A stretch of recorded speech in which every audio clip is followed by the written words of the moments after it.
Buongiorno da Leandro Maggi, organizzata da produttori sementi polesani, l'incontro presso Oasi Bianca di Pomposa con il tema cambiamento climatico, quali effetti attendersi e quali rese soprattutto sulla sostenibilità dei cereali. Chiediamo ad Arnaldo Bovolenta qual è il punto in quest'estate 2022.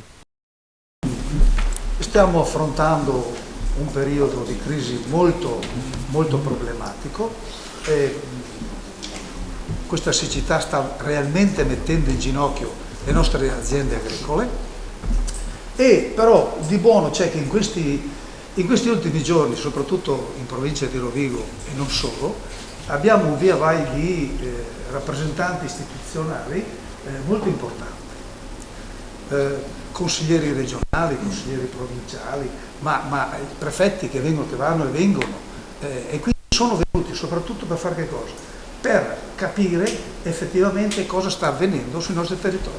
Sta avvenendo che abbiamo una risalita del cuneo salino di qualche cosa come 35 km, e quindi potete ben immaginare che la nostra agricoltura, soprattutto in quei territori lì, non può assolutamente usare acqua dolce, ma non solo, ma la salinità va a incidere anche sulle falde acquifere sottostanti.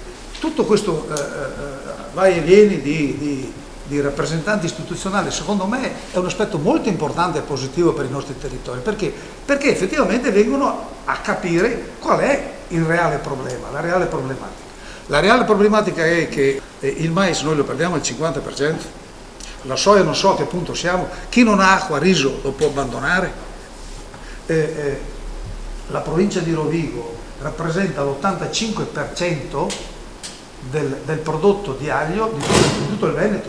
Difficilmente porteremo a casa il 30%, perché il bulbo con la siccità non è riuscito a ingrossare, non è riuscito, e quindi non avrà valore di mercato. Detto questo, io mi auguro e spero che con tutte sto vai e vieni, queste visite di tutti questi personaggi importanti, quantomeno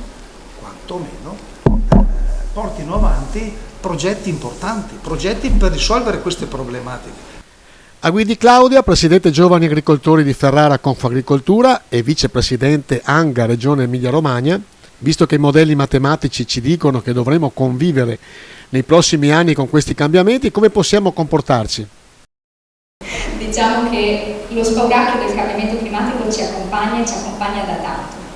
Però l'idea di avere delle varietà che ci possono fornire delle performance diverse, che ci possono aiutare a mantenere le nostre rese, a sostenere il reddito degli agricoltori, è sicuramente interessante. Quindi ben vengano serate come queste, che hanno uno scopo positivo, di farci vedere che cosa si può fare per arginare una situazione che, diciamoci la verità, potrebbe diventare tragica nel tempo, perché quelle che fino a poco tempo fa erano degli accadimenti sporadici, le gelate piuttosto che la siccità, diventeranno la costante nel nostro settore. Quindi avere un occhio di riguardo in più per quella che è la sostanza organica dei nostri terreni, che deve essere incrementata ma anche difesa, diventerà fondamentale.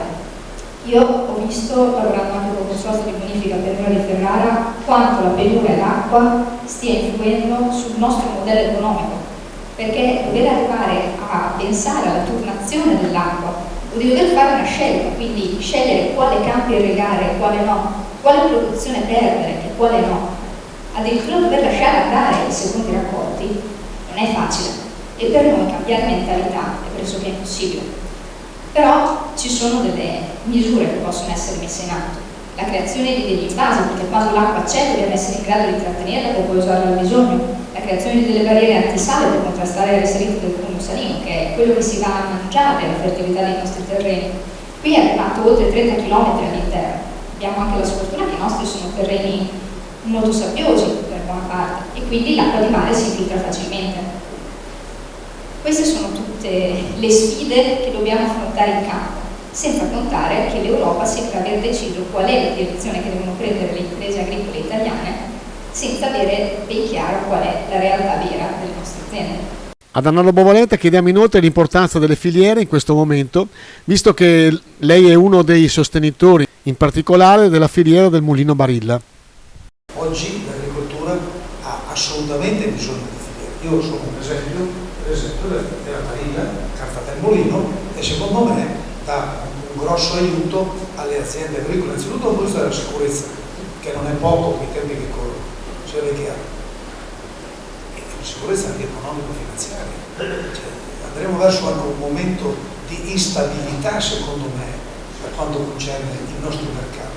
E quindi ecco che in questo momento essere agganciati a filiere importanti, tipo filiera Barilla, secondo me è